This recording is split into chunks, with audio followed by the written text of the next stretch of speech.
good morning, good afternoon. Welcome to my humble kitchen. This is Bicolana Vlog. Okay, gawa po tayo ng chicken pie. Empanada po dyan sa atin. Okay, gawa po tayo. 1 kilo po ito. Lagyan ko po ng konting sugar, salt. Imbis pong... Okay, ito na. Gawa. Ano na natin, ha? Okay. Imbis pong ito mug. Pwede na to. Ito na po ito.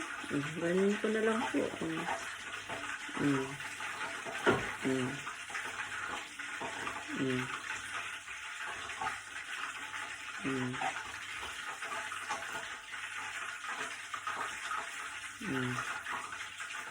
Ito.